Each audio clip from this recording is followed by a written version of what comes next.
Manchester United fans, let's regroup.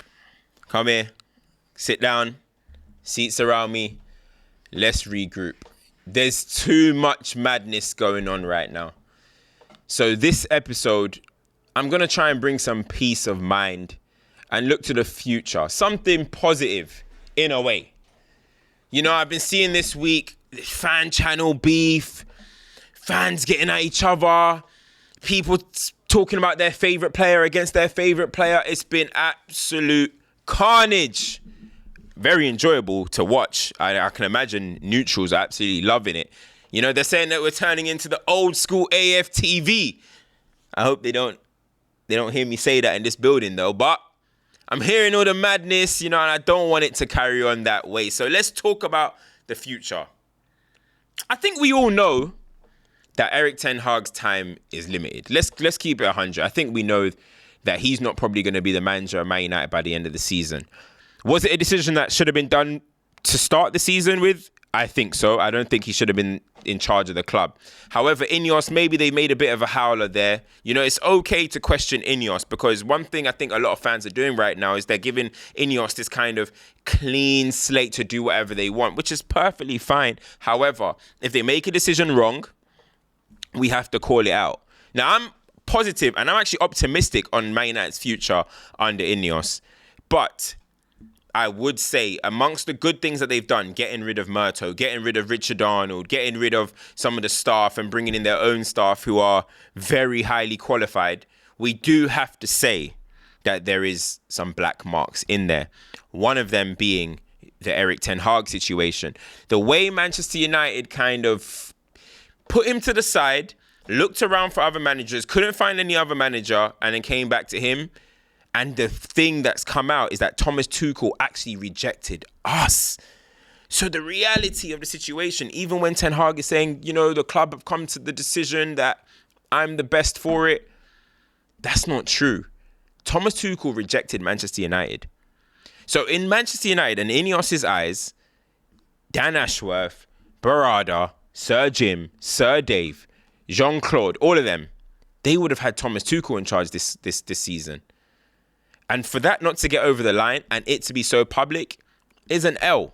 And it's an L that we have to accept, right? But anyway, we're here now. Erik ten Hag's here. And I actually think everything is going bad, right? Everything is going bad. Tactically, physically, on the pitch, trying to finish, concede. Everything is bad. Like it's becoming toxic. You're starting to see a lot of talk that the players were surprised that Ten Hag's in charge. You're starting to see a lot of talk that they don't understand what they're meant to be doing on the pitch. Benny McCarthy came out and said Ten Hag lacks passion and character.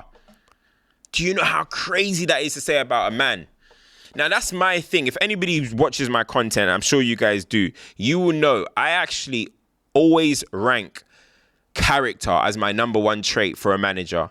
I don't think you can be an elite manager without having proper character, proper charisma about you, that kind of infectious energy. And I think Ten Hag, the minute I saw him, initially I thought, okay, maybe he's got something about him. But then very quickly I realized as a character, as a, you know, someone that I look at and I think I'll run through brick walls for you, I didn't really see that. And I had the same concerns with Graham Potter when he went to Chelsea. As soon as he was there, I said, I don't think he matches this club. Because you look at the characters, you look at people like Conte, you look at Ancelotti. Ancelotti's a very calm man, but if you listen to his pressers, he's very stern speaking. He's very clear with what he's saying. You look at Pep Guardiola, Jose Mourinho, you look at Arteta, Ange. Even on Slot, you can see his presence. Klopp, I can go on and on. Sir Alex, I can go on and on and on. I think from a personality standpoint, I do think Ten Hag lacks there. And I've spoken to somebody before who was involved, a former Manchester United player, and he said that communication-wise, Ten Hag's not the greatest. And Benny McCarthy pretty much backed that claim up by talking about his charisma, by talking about his passion. I think passion is a harsh word to say. I think Ten Hag is passionate about it, but it's about how do you radiate that to the fans? To the players and the fans in the press conferences. So I think that's an issue there. And I'm sure he feels pretty betrayed by by Benny McCarthy there. I can't lie. If I was him, I'll be fuming. But anyway, let's get back to it. I'm looking at Manchester United going forward, and I'm looking at the Man United squad, and you got to start thinking, who in this squad can you see a future with? And I think that's super important, because when you're going through bad form, you think everyone's terrible. The players, in my opinion, are not that great, but they are being made to look worse than they are. Whether that's because of happiness, whether that's because of confidence, whether that's because of tactics, whatever it is, these players are not as bad as they're showing. Manchester United are not a 13th placed football club. They're just not. That's just the reality. They're not a 13th place football club. When I look at it and I think, who are the players that I would keep going forward? I look at Onana's a 50-50 for me. I'm undecided of Onana, because I feel like Onana's always 2-3 games away from a bad game. And as a goalkeeper, that's very concerning. As a goalkeeper, you want your goalkeeper to be one of the pillars of consistency, because one mistake from a goalkeeper, you've conceded. So at the end of the day, you need your keeper to be consistent. When you look at like Alisson's, Edison's, and just the historic keepers, Van der Sar, Peter Cech, etc., you need them to be... David Raya right now, unbelievable form. You need your goalkeeper to be a pillar of consistency. So I'm 50-50 with Onana. I'll be honest. I do think we are not utilizing his strengths on the ball at all.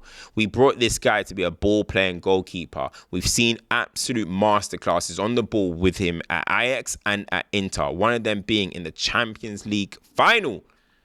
And we haven't got to see that at Man United. We very, very rarely get to see that. So he's not being used correctly. I know you're thinking, what? Goalkeeper with his feet, but...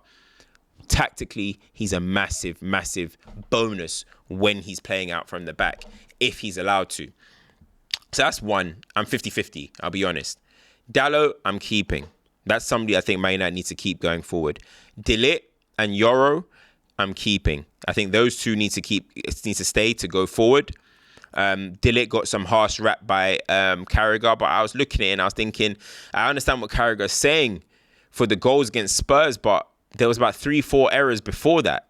De Ligt's meant to be the last line of the defence before the goalkeeper. He shouldn't be the one that's in the positions that he was. So I think tactically, again, that's an issue. De Ligt and Euro, I'll keep. I think Euro is going to be a fantastic player. His profile is exactly what you need in the modern game. You look at Saliba's, you look at Gabriel's, you look at Van der Ven, you look at Konate, Van Dijk's and stuff.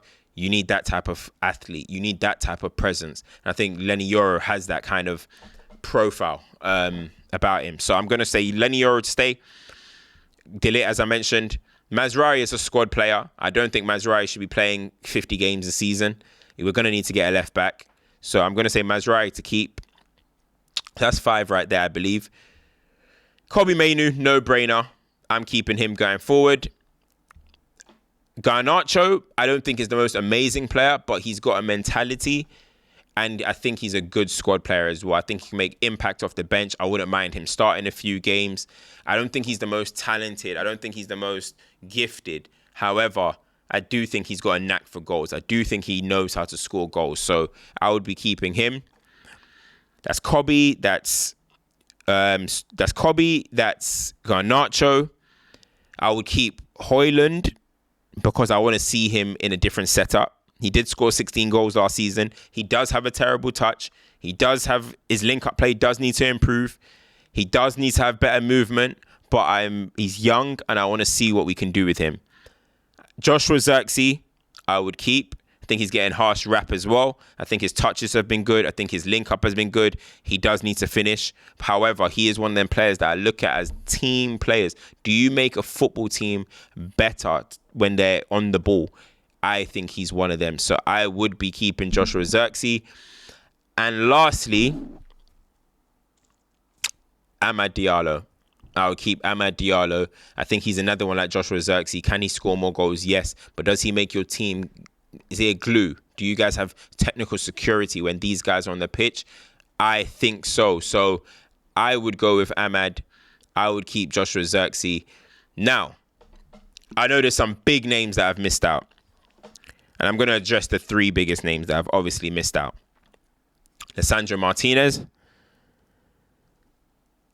Bruno, and Rashford. Now, I think with Bruno and Rashford, the position that I'm in now is that they have been put into a position where they have been seen to carry the club for the last couple of years.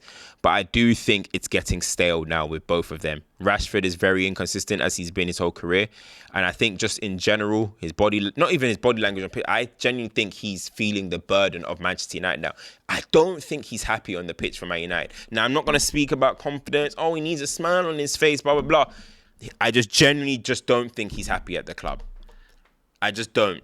You know, I think he loves the club. I think he wants to do well for the club, but I just don't think he's happy. And he is now starting to look worse than he is. Rashford is not as bad as he looks at the moment. And I think that's another issue that you get with Manchester United. So I think even for his own sake, it'll be better for him to move on. Now, you're probably thinking, oh, if we get another manager, let's see. We've kind of been in this position with Rashford and Bruno, with both of them. Different manager, different manager, different manager. We've seen it, and we've seen what their ceiling is. I've seen what Rashford's ceiling is at Man United, or where he can take us, and Bruno Fernandes. Yes, it's down to INEOS now to create a great team maybe around them. However, I do think it's getting stale. I look at other teams, they've got brand new players delivering for them. Saka come through the academy now. He's grown every single year. Haaland came just 2 seasons ago. Cole Palmer is here. Spurs need someone new, in my opinion. You know, Liverpool, they have Mo Salah, who's been there for a while, but the level that Mo Salah is, you're going to stick with something like that. I think Man United, we're now 9 years, nearly 10 years in with Marcus Rashford, relying on him. Bruno Fernandes, it's been a while now, 5 years, I think, maybe going on 5 years. It's like, it's gone very, very, very stale. I'm more 50-50 Rashford than I am Bruno. I think with Bruno, I mean, if it was a situation where he was coming off the bench and making impact, then maybe. But I just think when I look at Bruno Fernandes playing, I just think it's just not it, man. It's just not it. I think technically, when it comes to first phase, when it comes to second phase, he's very average. When it comes to a final ball, yes, he can deliver a final ball. However, a lot of Manchester United's game goes out the window with Bruno Fernandes, in my opinion. You look at his, everyone always saying, yeah, but he's carrying, but it doesn't seem like you can get any cohesive midfield when you have Bruno. Always feels kind of like something's missing there, you know? So for me, 30 years old as well, I signed a new contract. Again, I think that was an INEOS mistake. I'm putting that down as one of INEOS's mistakes. Bruno signed a new contract. I'm not going to lie. 300k, a new extension. I can't get my head around it. And Lisandro Martinez. Now, listen, Lisandro Martinez, would I sell him? Probably, sell is harsh. Maybe sell is harsh. But in terms of, is Lisandro Martinez a starting centre-back for Manchester United? I do not believe he is if Man United want to get to the place we want to get to. We want to defend on a high line. We want to defend in wide areas. We want to physically impose. We want to intimidate the opponents. I just don't think Lisandro Martinez is that. I look at Lisandro Martinez, and I've said a video about this before. I look at him similarly to how I look at Maguire, just a lot smaller.